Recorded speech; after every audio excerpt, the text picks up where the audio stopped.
नमस्कार दोस्तों। आज हम कहानी सुनेंगे महिषासुर मर्दिनी की, यानी दुर्गा माता की। बहुत समय पहले जब यह पृथ्वी नई नई बनी थी, जब देवता, असुर और मानव तीनों ही एक दूसरे के बीच संतुलन बनाए हुए थे, तब संसार में धीरे धीरे एक असंतुलन पनपने लगा। ऋषियों के आश्रम में अग्नि की आहुति दी जाती थी, देवताओं की स्तुति गाई जाती थी और ब्रह्मांड के प्रत्येक कोनों में वेदों की ध्वनि गूंजती थी। लेकिन उसी समय अधर्म की भी छाया धीरे धीरे फैलने लगी। असुर वंश की पीढ़ियां शक्ति और साम्राज्य की लालसा में निरंतर बढ़ रही थी। इन्हीं असुरों में जन्म हुआ एक असामान्य शिशु का। वह न पूरी तरह मनुष्य था, न पूरी तरह पशु। उसका स्वरूप अजीब था, शरीर मानव जैसा। यह वही शिशु था जो आगे चलकर समस्त देवताओं को पराजित करने वाला बना, महिषासुर। जैसे जैसे वह बड़ा होता गया, उसके स्वभाव में उग्रता बढ़ती गई। पर्वत की चट्टानें उखाड़कर दूर फेंक देता, कभी कभी तो पूरा वृक्ष उखाड़कर हाथों में लेकर खेलता। कहा जाता है कि जब महिषासुर गुस्से में आता था तो उसकी आंखों से आग की चिंगारियां निकलती थी। धीरे धीरे महिषासुर ने असुरों की सभा में अपना स्थान बनाना शुरू कर दिया। वह युवा हुआ तो उसकी आकांक्षा बढ़ी। मैं केवल एक योद्धा बनकर नहीं रहूंगा, मुझे संपूर्ण शासन करना है। लेकिन शक्ति प्राप्त करने के लिए केवल बल प्राप्त नहीं था, अमृतत्व चाहिए था। ऐसी शक्ति चाहिए थी जो उसे अजय बना दे, और इसीलिए उसने ठाना तपस्या करने की। महिषासुर गया एक घने जंगल में। घोर अंधकार से भरा जंगली पशुओं की आवाजों से गूंजता वह वन। वहां उसने एक ऊंची चट्टान पर आसन लगाया और तप करने लगा। दिन बीतते गए, महीने बीते, साल बीते। वह न जल ग्रहण करता, न अन्न, केवल सूक्ष्म वायु पर जीवित रहा। उसका शरीर कमजोर पड़ने लगा, पर तपस्या की अग्नि और तेज उसके चेहरे पर और प्रखर होता गया। तपस्या से पूरा ब्रह्मांड कांपने लगा। ऋषि मुनि विचलित हो उठे। देवताओं के लोक तक उसका प्रभाव पहुंचा। ब्रह्मा जी ने सोचा, यह असुर निरंतर मेरी साधना कर रहा है, इसे वर देना ही पड़ेगा। एक दिन जब महिषासुर ध्यान मग्न बैठा था, तभी आकाश में दिव्य ज्योति प्रकट हुई। कमलासन पर विराजमान ब्रह्मदेव ने कहा, वत्स महिषासुर, तुम्हारी तपस्या से मैं प्रसन्न हूँ। मांगो, क्या वर चाहिए तुम्हें? महिषासुर ने धीरे धीरे आंखें खोली। उसकी आंखों में लपटें जल रही थी। उसने हाथ जोड़कर कहा, प्रभु, मुझे यह वरदान दें कि कोई देवता, कोई असुर, कोई भी प्राणी मुझे कभी पराजित न कर सके। मेरी मृत्यु असंभव हो, मेरी विजय शाश्वत हो। ब्रह्मा ने गंभीर स्वर में कहा, वत्स, अमृत तो केवल परमात्मा को ही प्राप्त है। मैं तुम्हें पूर्ण अमृत तो नहीं दे सकता, परंतु ठीक है, तुम्हें ऐसा वर मिलेगा कि तुम्हें ना कोई देवता मार सकेगा, ना कोई असुर। केवल एक स्त्री शक्ति ही तुम्हारा अंत करेगी। महिषासुर ठहाका लगाकर हंसा। उसकी हंसी जंगलों, पर्वतों और नदियों में गूंज उठी। स्त्री शक्ति? ब्रह्मा जी ने तो मुझे अमर ही बना दिया। स्त्रियां तो कोमल होती हैं, वो युद्ध कैसे कर सकेंगे? अब मुझे कोई नहीं रोक सकता। मैं अमर हो गया हूँ। मैं अब बनूंगा पूरे ब्रह्मांड का स्वामी। शांत स्वभाव में कहा, याद रखना, अहंकार ही हर जीव की मृत्यु का कारण बनता है। लेकिन महिषासुर पर इस चेतावनी का कोई प्रभाव न पड़ा। उसका मन और भी अभिमानी हो गया, और इस प्रकार महिषासुर को मिला यह वरदान जिसने संसार का संतुलन बदल दिया। वह केवल एक योद्धा नहीं रहा, वह बना देवताओं का काल। उसके भीतर उठी यह सोच, अब मैं पूरी पृथ्वी, स्वर्ग और पाताल सब पर शासन करूंगा। यही थी उस महायुद्ध की भूमिका जिसकी गूंज युगों तक सुनाई गई। शुरू में उसने असुर समाज को एकत्र किया। सभा बुलाई गई जहां हजारों असुर योद्धा, उनके सेनापति और अनेक दैत्य उपस्थित थे। महिषासुर ने सिंहासन पर बैठकर ऊंचे स्वर में घोषणा की, अब देवताओं का युग समाप्त, अब असुरों का युग आरंभ होगा। मैं तुम्हारा राजा हूँ और हम सब मिलकर इस सृष्टि पर शासन करेंगे। असुरों की सभा में गर्जना गूंज उठी। हजारों दैत्यों ने कहा, जय महिषासुर, जय महिषासुर। महिषासुर ने अपनी विशाल सेना लेकर स्वर्ग लोक पर चढ़ाई कर दी। उसकी सेना इतनी भयंकर थी कि आकाश काला पड़ गया। हजारों रथ, असंख्य हाथी और असुरों की गगन भेदी गर्जना, जिसे इंद्रलोक कांपने लगा। इंद्रदेव ने तुरंत अपने वज्र को उठाया और देवताओं को संगठित किया। देवगण युद्ध के लिए तैयार हुए। देवदूतों ने शंख बजाया, नगाड़े गूंजे, लेकिन महिषासुर की शक्ति के सामने देवता टिक न पाए। वह कभी भैंसे के रूप में दौड़ता तो कभी विशालकाय हाथी बनकर पर्वत जैसे बल से टक्कर मारता। उसकी पूंछ की एक ही चोट से दर्जनों रथ चूर चूर हो जाते। इंद्रदेव ने वज्र फेंका, पर महिषासुर ने उसे पकड़कर तोड़ डाला। वरुण देव का जलास्त्र सूख गया। अग्नि की ज्वालाएं उसके सांसों के तूफान में बुझ गई। वायुदेव का प्रचंड वेग भी उसकी ताकत के आगे कमजोर पड़ गया। देवताओं की सेना भागने लगी। स्वर्ग लोक के द्वार टूट गए। महिषासुर ने इंद्र का सिंहासन छीन लिया। देवगण पराजित होकर दिशाओं में भटकने लगे। अब देवता का कोई भी लोक सुरक्षित न रहा। इंद्र, वरुण, अग्नि, वायु सब अपनी शक्ति खोकर निराश हो गए। महिषासुर ने घमंड से कहा, अब देवताओं का कोई अस्तित्व नहीं। अब से स्वर्ग लोक असुरों का साम्राज्य होगा। स्वर्ग पर विजय पाने के बाद महिषासुर ने धरती की ओर रुख किया। उसकी सेनाएं गांव-गांव घूमती। वे ऋषियों के आश्रमों में यज्ञ विधि को तोड़ देती, यज्ञ कुंडों को लात मारकर बुझा देती, वेद मंत्रों की ध्वनि को अपवित्र कर देती। महिषासुर ने आदेश दिया, संसार का हर कोना मेरी सत्ता माने। जो विरोध करेगा उसका नामो निशान मिटा दो। कहा जाता है कि जब महिषासुर अपनी सेना संग निकलता था तो पृथ्वी कांपती थी। महिषासुर की आंखें लाल अग्नि की तरह चमकती थी। उसके दांत चमकते और चेहरे पर पागलपन का भाव रहता। हे देवगण, अब हमारी रक्षा कौन करेगा? महिषासुर ने हमें यज्ञ करने से रोक दिया। धर्म की जड़ें सूख रही हैं। यदि यह अत्याचार चलता रहा तो सत्य और धर्म का अंत हो जाएगा। देवता जो कभी स्वयं रक्षक थे, आज रक्षाहीन हो गए थे। स्वर्ग पर अधिकार, पृथ्वी पर आतंक, महिषासुर का अहंकार आसमान छूने लगा। लेकिन संसार का संतुलन अधिक समय तक बिगड़ा नहीं रह सकता। जब अधर्म सीमा पार करता है तब स्वयं धर्म का संहार करने वाली शक्ति प्रकट होती है। अब समय आ चुका था माँ दुर्गा के अवतार लेने का। महिषासुर स्वर्ग पर विजय प्राप्त करने के बाद पृथ्वी की ओर गया, जहां उसके राक्षसों ने ऋषियों मुनियों के आश्रमों को उजाड़ दिया। महिषासुर से पराजित होकर सभी देवता एक गुफा में छिप गए थे। वे आपस में बात करते हैं कि अब क्या किया जाए। महिषासुर तो अजेय है, उसे हम मिलकर भी पराजित नहीं कर सकते। इंद्रदेव बोलते हैं, हम देवता होकर भी असुरों से भाग रहे हैं। हमारा स्वर्ग छिन गया, हमारा राज सिंहासन टूट गया।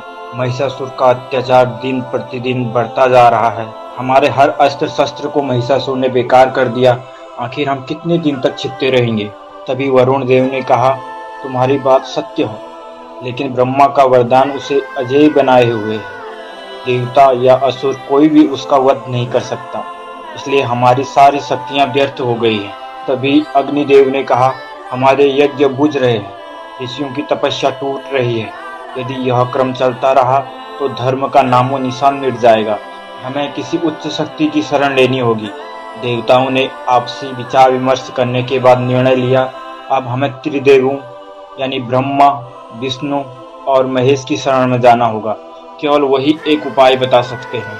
और इस प्रकार इंद्रदेव के नेतृत्व में देवताओं का एक समूह हिमालय की ओर निकल पड़ा। वे कठिन घाटियों से गुजरे, बर्फ से ढकी चोटियों को पार किया। हजारों मील यात्रा के बाद वे उस दिव्य स्थान पर पहुंचे जहां त्रिदेव एक साथ विराजमान थे। वहां एक गहन शांति थी। चारों ओर दिव्य प्रकाश फैला हुआ था।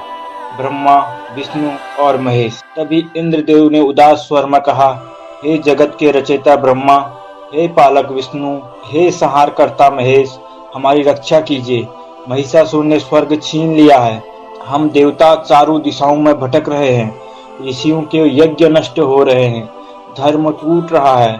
अब हमें कोई आशा दिखाई नहीं देती। देवताओं के नेत्रों से आंसू बहने लगे। तभी ब्रह्मदेव ने अपनी आंखें खोली और गंभीर स्वर में कहा, वत्सो, वह मेरे ही वरदान के कारण है। महिषासुर ने घोर तपस्या कर मुझसे वरदान पाया। मैंने कहा था कि ना उसे कोई देवता मार पाएगा, ना कोई असुर मार पाएगा, ना कोई इंसान मार पाएगा। परंतु मैंने उससे यह नहीं कहा था कि कोई स्त्री शक्ति उसे नहीं मार सकती, यानी कि कोई स्त्री ही महिषासुर के अंत का कारण होगी। तभी विष्णु भगवान ने कहा, सत्य है ब्रह्मा, जब जब अधर्म बढ़ता है तब कोई नई शक्ति जन्म लेती है। इस बार भी वही होगा। स्त्री स्वरूप में जो शक्ति प्रकट होगी वही महिषासुर का वध करेगी। महेश्वर शिव ने अपनी त्रिनेत्र दृष्टि से भविष्य देखा और बोले, देवगण, समय आ गया है। हमें अपने अपने तेज का अंश एकत्र करना होगा। हमारे सम्मिलित तेज से प्रकट होगी महाशक्ति जो धर्म की रक्षा करेगी। त्रिदेव ध्यानमग्न हुए। उनके शरीर से अद्भुत तेज निकला। शिव का तेज अग्नि की ज्वाला जैसा, विष्णु का तेज नील आकाश जैसा, ब्रह्मा का तेज सूर्य की किरणों जैसा। तीनों का तेज मिलकर एक दिव्य ज्योति में बदल गया। उस ज्योति से उत्पन्न हुई एक अद्भुत शक्ति, भव्य, अपराजिता। देवताओं ने विस्मय से देखा। उनकी आंखें श्रद्धा और हर्ष से भर उठी। उन्होंने अनुभव किया कि यह वही शक्ति है जो महिषासुर का अंत करेगी। यह वह क्षण था जब आदि शक्ति ने रूप लेना शुरू किया। वह शक्ति जिसे संसार आज दुर्गा माता के नाम से जानता है। त्रिदेवों के सम्मिलित तेज से जो ज्योति उत्पन्न हुई वह धीरे धीरे एक भव्य रूप लेने लगी। उस प्रकाश से एक अलौकिक स्त्री प्रकट हुई, संपूर्ण सृष्टि के आधार शक्ति, आदि शक्ति दुर्गा माँ। माता दुर्गा के रूप का वर्णन शब्दों से परे था। उनके मुख सूर्य के समान तेजस्वी, नेत्र चंद्रमा जैसे शांत और विशाल, उनके केस काले बादलों जैसे घने जिनसे ब्रह्मांड झूमने लगा। उनके प्रत्येक अंग से ऊर्जा की लहरें निकल रही थी। उनकी 10 भुजाएं थी, प्रत्येक भुजा में अलौकिक शक्ति। वह प्रकट होते ही आकाश गूंज उठा, धरती डोलने लगी, नदियां थिरक उठी। देवता विस्मित होकर नतमस्तक हो गए। उन्होंने महसूस किया कि यह वही शक्ति है जो धर्म की रक्षा करेगी। देवताओं ने हाथ जोड़कर स्तुति की, जय देवी दुर्गे, जय देवी दुर्गे, तुम ही हो सृष्टि की जननी हो, तुम ही पालन करने वाली हो और संकट में सहार करने वाली हो। तुम्हारे बिना ब्रह्मांड एक क्षण भी जीवित नहीं रह सकता। उनकी वाणी से वातावरण पवित्र हो उठा। ऋषियों के हृदय में आशा की एक किरण जग उठी। अब समय आ गया कि देवी को युद्ध के लिए सज्जित किया जाए। प्रत्येक देवता ने अपने अपने दिव्य अस्त्र उन्हें अर्पित किए। शिव ने अपना प्रचंड त्रिशूल दिया। बोले, माँ, यह त्रिशूल संहार का प्रतीक है, इससे कोई भी दुष्ट बच नहीं सकता। विष्णु भगवान ने प्रदान किया अपना सुदर्शन चक्र। बोले, माता, यह चक्र धर्म चक्र है, यह असत्य को चीरकर सत्य को स्थिर रखता है। इंद्रदेव ने अपना वज्र अर्पित किया, वरुण देव ने अपना शंख अर्पित किया, वायुदेव ने अपना धनुष और बाण अर्पित किया, यमराज ने अपना खड्ग अर्पित किया, कुबेर ने दिया अपना गदा, हिमालय ने अपने सबसे अनमोल भेंट दी, एक सिंह वाहन। अब देवी का स्वरूप पूर्ण हुआ था। वह सिंह पर सवार हुई, दोनों हाथों से अस्त्र थामे हुए। उनके नेत्र लाल अग्नि जैसे चमक रहे थे। उनकी भुजाएं आकाश को ढक रही थी। आकाश में बादल गड़गड़ाने लगे, धरती पर कंपन होने लगा। देवताओं और ऋषियों की आंखों में आंसू थे, आशा और श्रद्धा के आंसू। देवताओं ने दूत भेजकर महिषासुर को चेतावनी दी, हे महिषासुर, अपने पापों से बाज आओ, अब तुम्हारे अंत का समय निकट है। एक स्त्री शक्ति प्रकट हुई है जो तुम्हें युद्ध की चुनौती देती है।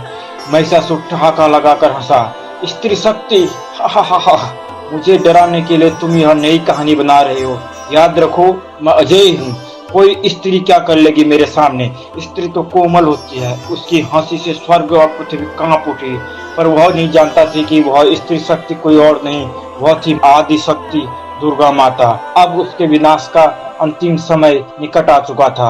अब अधर्म और धर्म का निर्णायक युद्ध आरंभ होने वाला था। युद्ध जो केवल एक युद्ध नहीं था, वह युद्ध शक्ति की महिमा का एक शाश्वत प्रमाण बनने वाला था। जब महिषासुर ने स्त्री शक्ति का मजाक उड़ाया, तब देवी दुर्गा ने सिंह पर सवार होकर रणभूमि की ओर प्रस्थान किया। उनके शंख की ध्वनि पूरे ब्रह्मांड में गूंज उठी। ओम ऐं ह्रीं क्लीं चामुंडाय विच्छेय। आकाश थर्राने लगा, नदियां रुक सी गई। ऋषि मुनि और देवता हाथ जोड़कर मंत्रोच्चार। असुर भी पीछे हटने वाले नहीं थे। उन्होंने गदाएं, भाले और तलवारें बरसाई। आकाश काला पड़ गया। धरती पर गर्जना होने लगी। देवी ने त्रिशूल उठाया और एक ही बार में असुरों की पूरी टुकड़ी को ढहा दिया। उनकी तलवार बिजली की तरह चमक रही थी। हर प्रहार में सैकड़ों असुर धराशायी हो रहे थे। युद्ध कई घंटों तक चला, कई दिनों तक चला। असुरों की लाशें पर्वत जैसे ढेर बनने लगी। नदियां रक्त से लाल हो गई। ठीक है, अब मैं स्वयं युद्ध भूमि में उतरूंगा और देखूंगा और उसका साहस कितना है। उसका विशाल रूप बदलने लगा। कभी वह हाथी बनता, कभी वह भैंसा बनता। उसी गर्जना से पर्वत कांप उठे। अब धरती और आकाश साक्षी बनने वाले थे दुर्गा और महिषासुर के सीधे टकराव के, युद्ध के, जो केवल शक्ति का नहीं बल्कि धर्म और अधर्म के भविष्य का निर्णायक था। आकाश काला हो चुका था। चारों ओर धुआं, अग्नि और रक्त की गंध फैली थी। धरती हिल रही थी और स्वयं प्रकृति भी इस भीषण संग्राम को देखकर कांप उठे थे। देवी दुर्गा अपने सिंह पर सवार थी, तेजस्वी, दिव्य और अडिग। उनके एक एक हाथ में अलग अलग हथियार चमक रहे थे। त्रिशूल, तलवार, धनुष, गदा, चक्र, शंख, खड़ग। सामने खड़ा था महिषासुर। देवी ने त्रिशूल से प्रहार किया। त्रिशूल की नोक महिषासुर की बगल में लगी और रक्त की धार बह निकली। लेकिन वह क्रोध से और विकराल हो उठा। इंद्र ने हाथ जोड़कर कहा, माता, यही वह क्षण है। यदि आप असफल हुई तो धर्म का अंत आज निश्चिंत है। देवी ने उस क्षण अपने त्रिशूल को ऊंचा उठाया। वह त्रिशूल ब्रह्मा, विष्णु और महेश की सामूहिक शक्ति से प्रज्वलित हो रहा था। देवी ने पूरी शक्ति से त्रिशूल उसके हृदय में भोंक दिया। महिषासुर की चीख उठी। उसका विकराल शरीर कांपने लगा। उसने कई रूप बदलने चाहे, कभी भैंसा, कभी मनुष्य, कभी दैत्य, पर अब उसके प्राण निकल रहे थे। अंततः वह भूमि पर गिर पड़ा। उसका रक्त नदियों की तरह बहा। उसकी गर्जना मंद होती गई और फिर यह सब शांत हो गया। देवी दुर्गा रणभूमि में विजयी खड़ी थी। आकाश से पुष्प वृष्टि होने लगी। देवताओं ने मिलकर जय घोष किया, जय माँ दुर्गा, जय चामुंडे, जय महिषासुर मर्दिनी। ऋषियों ने स्तुति गाई, धरती ने चैन लिया और संसार में धर्म की स्थापना हुई। इस प्रकार माँ दुर्गा ने असुरों के अत्याचार का अंत किया।